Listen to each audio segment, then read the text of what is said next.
Hello दोस्तों, gets meshes में आपका स्वागत है। इस वीडियो में एक्सप्लेन करने जा रहा हूं how to create the LR0 parsing table. मतलब LR0 का पार्सिंग टेबल कैसे बनाना है, और इसके अलावा अगर हम बात करें आपको ये भी पता लगेगा whether the grammar is LR0 और नॉट, या आप उसको ऐसे भी बोल सकते हो whether the given grammar is accepted by LR0 parser और नॉट। तो गाइज ये दोनों तीनों पॉइंट जो है one of the most important point है कंपाइलर के, और यहीं पे स्टूडेंट सबसे ज्यादा जो है वो स्टक होते हैं। तो मैं आपको बता दूं, कॉम्पिटिटिव एग्जाम के पॉइंट ऑफ व्यू से बात करें या फिर कॉलेज एंड यूनिवर्सिटी के एग्जाम से पॉइंट ऑफ व्यू से बात करें तो बहुत ज्यादा इंपॉर्टेंट पॉइंट है। तो गाइज फटाफट से वीडियो को लाइक कर दें, चैनल को सब्सक्राइब करें अगर अभी तक आपने नहीं किया, and please press the bell button ताकि आपको सारी लेटेस्ट नोटिफिकेशंस मिलते रहें। तो चलिए स्टार्ट करते हैं। LR0 पार्सिंग टेबल को बनाने के लिए हम यूज करते हैं LR0 कैनोनिकल आइटम्स को। गाइज इसमें मैं कई चीजें आपको जो बोल रहा हूं ना, पहले आप नोट करते जाना, हो सकता है आपके जो डाउट्स हैं वो एक एक करके अपने आप ही क्लियर होते रहें। देखो LR0 पार्सिंग टेबल को बनाने के लिए मैंने क्या बोला, LR0 कैनोनिकल आइटम्स को हम क्या करते हैं, यूज करते हैं। अब ये कैनोनिकल आइटम्स को बनाने के लिए फंडा क्या है हमारा, ये मुझे ग्रामर दी हुई है। इस ग्रामर में सबसे पहला रूल क्या है, सबसे पहला रूल ये है कि आप ऑगुमेंट करो। ऑगुमेंट मतलब आपको इस ग्रामर में सबसे पहले ई dash goes to dot E, ये क्या करना है, ऑगुमेंट करनी है। मतलब एक एक्स्ट्रा आपको रूल ऐड करना है। तो देखो ई ये वाला तो हमारे पास ऑलरेडी है ही, लेकिन इससे पहले हमने एक ऑगुमेंट कर दिया, ई dash goes to dot E. मतलब ये वाला आपका ये सेम होना चाहिए, ठीक है। यहां पे आप ई डैश लिखो, एस लिखो, जो मर्जी लिखो, कोई फर्क नहीं पड़ता, but E dash goes to E हमने क्या किया, ऑगुमेंट कर दिया। अब मैं आपको बता दूं कि आपको ये डॉट दिख रहा है आगे, ई के आगे डॉट, ये जानबूझ के नहीं लगाया, ये एक्चुअल में डॉट यहां पे कॉन्सेप्ट है। डॉट एक्चुअल में बताता है कि अभी तक आपने क्या देखा। मतलब डॉट जो है वो एक एक करके हम शिफ्ट करते रहेंगे, एक एक करके आगे चलता रहेगा। जैसे अगर फॉर एग्जांपल डॉट मेरा इस तरीके से है, जैसे आईडी, जैसे यहां पे अगर मैं ग्रामर में बनाऊं let's say ID plus ID, अगर इस तरीके से मुझे कोई स्ट्रिंग बनानी है आईडी प्लस आईडी इस ग्रामर से, तो हम कैसे बनाते हैं, मुझे पता है LR0 क्या है, it is actually a bottom up parser. तो बॉटम अप पार्सर में हम करते क्या है, आईडी प्लस आईडी, ये आईडी को हमने क्या करना है, रिड्यूस कर देना है। इस आईडी को रिड्यूस कर दिया टी में। यार ये आईडी को रिड्यूस टी में मैं तभी करूंगा जब मैंने आईडी को देख लिया। अब मुझे पता कैसे लगेगा कि मैंने आईडी को देखा है, या मतलब पार्सर ने एक्चुअल में आईडी को देखा है या नहीं देखा, वो कैसे पता लगेगा, वो डॉट से पता लगेगा। मतलब अगर आपको इस तरीके से दिया हुआ है डॉट आईडी, मतलब अभी तक आपने आईडी को नहीं देखा। अगर आपको दिया हुआ है आईडी डॉट प्लस, मतलब आपने आईडी को तो देख लिया, अभी तक प्लस को नहीं देखा। लेट्स से अगर आपने लिख दिया आईडी प्लस आईडी और इसके आगे डॉट, मतलब आपने आईडी और प्लस को तो देख लिया, अभी नेक्स्ट आईडी को नहीं देखा। जस्ट ये आपको बताता है कि लेफ्ट साइड में जो भी है वो आपने देख लिया और राइट साइड में अभी तक नहीं देखा। तो यानी डॉट ई का मतलब अभी तक आपने ई को नहीं देखा। ये एक्चुअल में कहानी है किसकी, डॉट की। तो देखो हमने आईडी को लेट्स से अगर देख लिया, तो आईडी को देखने के बाद हम इसको रिड्यूस कर देंगे टी में।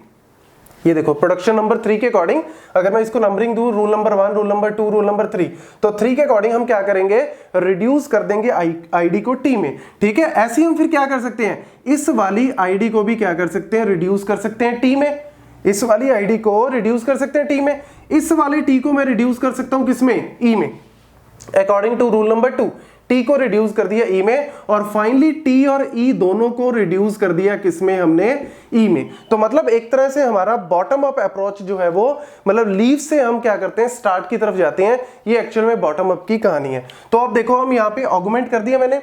जैसे ही मैंने ऑगुमेंट किया, अब मेरे को यहाँ पे क्या करना है, अब यहाँ पे कहानी जो है वो स्टार्ट होती है।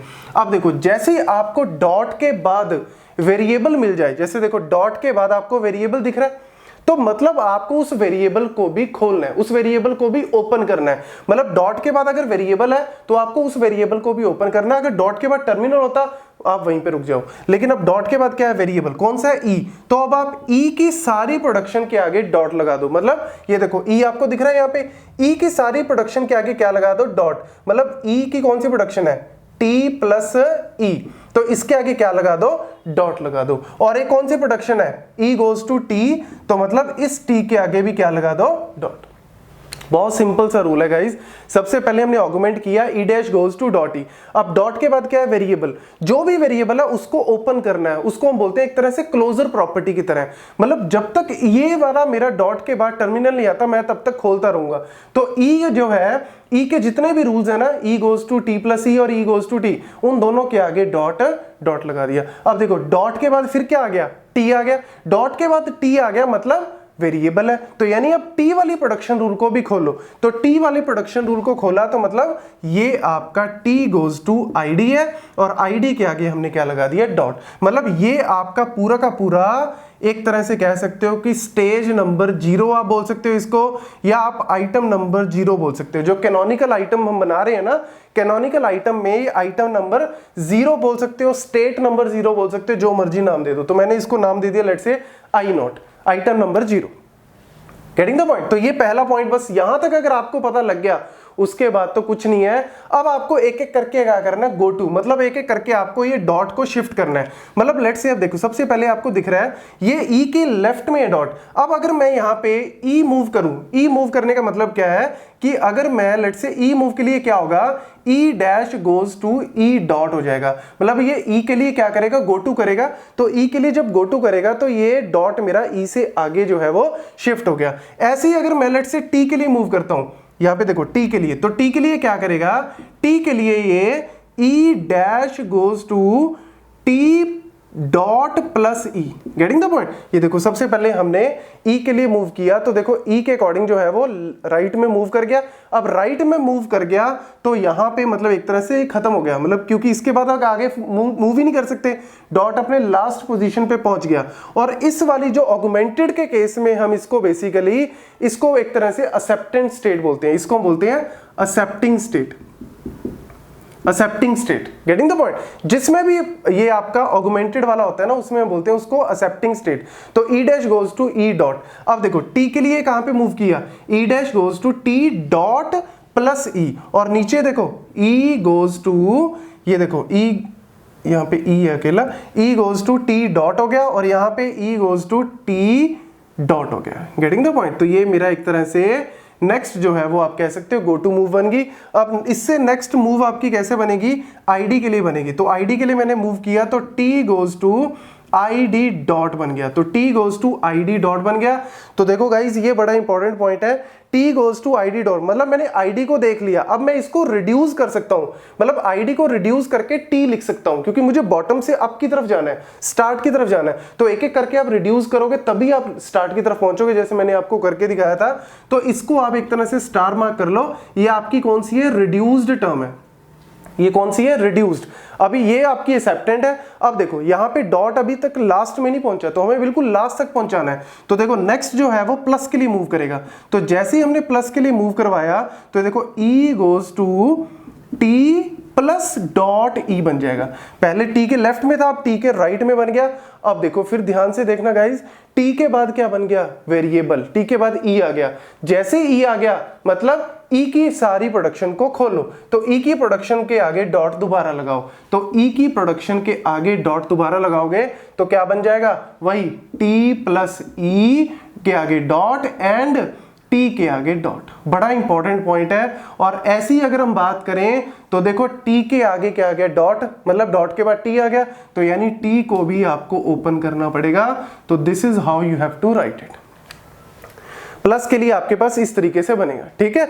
ऐसी अगर हम बात करें तो यहां पे तो बस इतना ही बनेगा।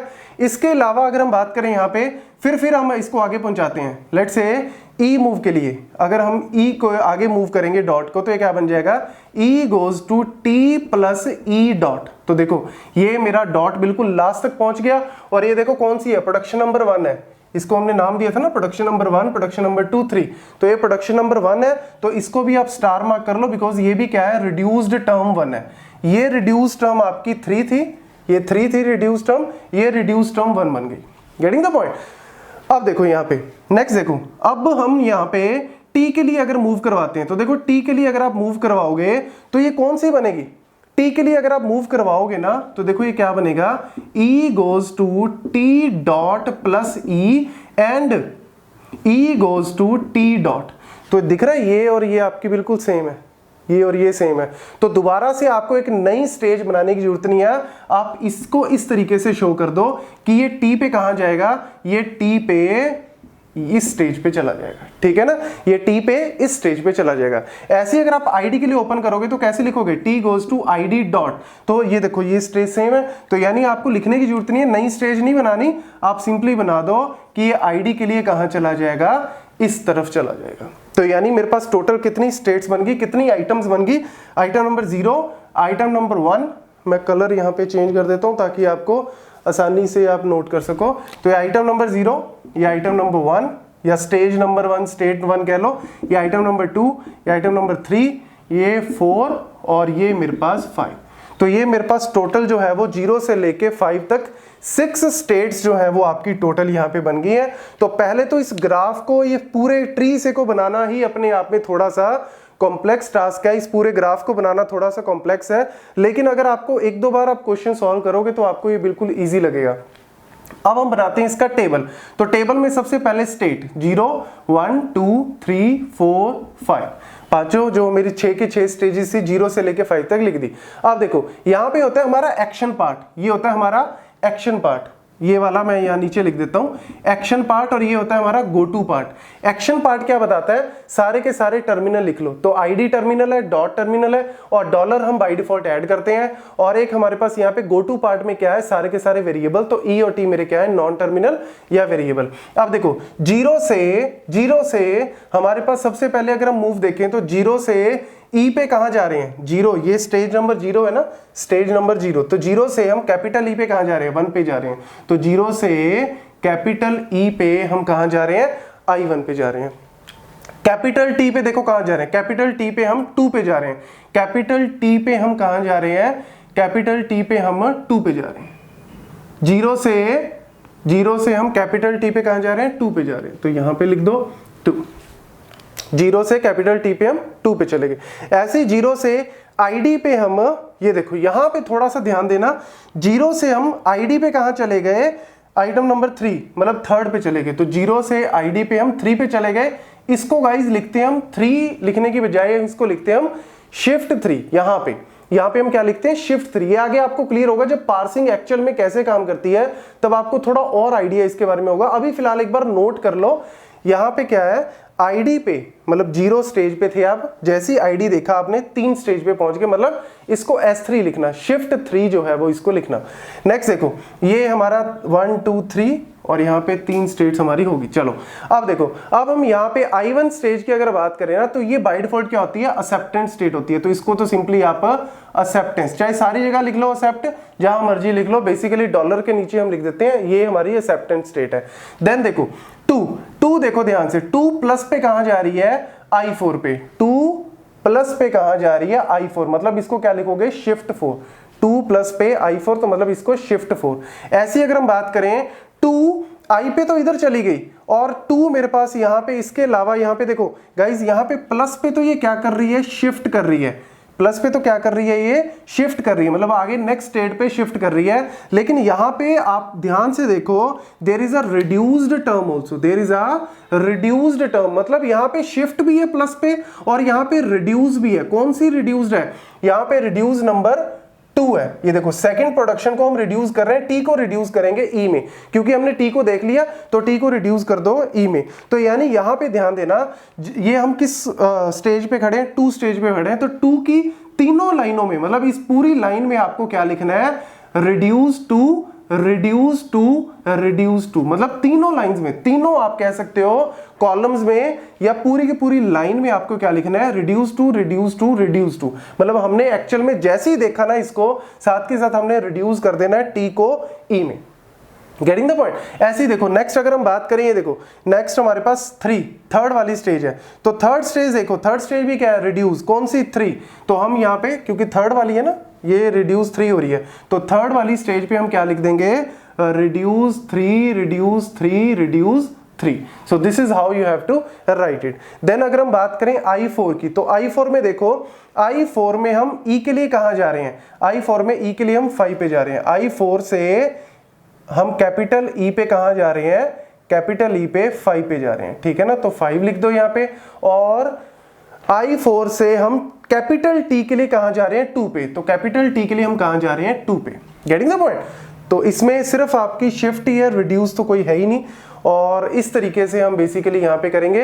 अब हम फाइनली आते हैं अपनी I5 पे। तो I5 स्टेट देखो, I5 स्टेट में यहां पे हमारे पास I5 स्टेट में क्या बनेगा, रिड्यूस कर रहे हैं हम। यहां पे कौन सी वाली, फर्स्ट वाली को रिड्यूस कर रहे हैं, मतलब इसको हम लिखेंगे R1 R1 R1। So this is how you have to write it, कि कैसे हम एक एक करके यहां पे वैल्यूज को लिखते हैं। Getting the point. तो ये पूरी की पूरी कहानी। एक यहाँ पे एक छोटा सा और रह गया आईडी वाला।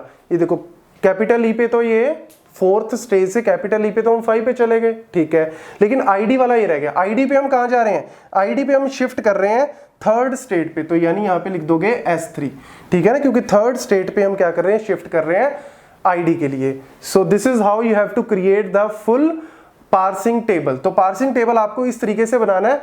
अब मैं आपको लास्ट में एक छोटा सा पॉइंट बता दूं, अगर आपको चेक करना है, देखो आपको कॉम्पिटिटिव एग्जाम में मेजरली क्वेश्चन आता है, check whether it is a LR0 और नॉट। तो देखो गाइस, जहां पे भी आपको पूरे पार्सिंग टेबल में एक सेल में अगर एक से ज्यादा एंट्री आ गई, मतलब शिफ्ट भी है और रिड्यूस भी है, सिर्फ आपको मेन एक्शन पार्ट में ही देखना है। एक्शन पार्ट ही मेन है। एक्शन पार्ट में देखो, जहां पे शिफ्ट और रिड्यूस अगर एक ही सेल में आ जाती है, मतलब इसमें क्या है, प्रॉब्लम है। या रिड्यूस भी आ सकती है। There are 2 types of conflict, shift reduce and reduce. तो इन दोनों में से अगर कोई भी कॉन्फ्लिक्ट अकर होता है, means it is not a LR0। तो गाइस यहां पे ध्यान से देखो, यहां पे आपको इस सेल में शिफ्ट भी हो रहा है और रिड्यूस भी हो रहा है, तो means it is a shift reduce conflict. तो आप कह सकते हो this grammar is not LR0, ये LR0 नहीं है। तो this is how you have to check.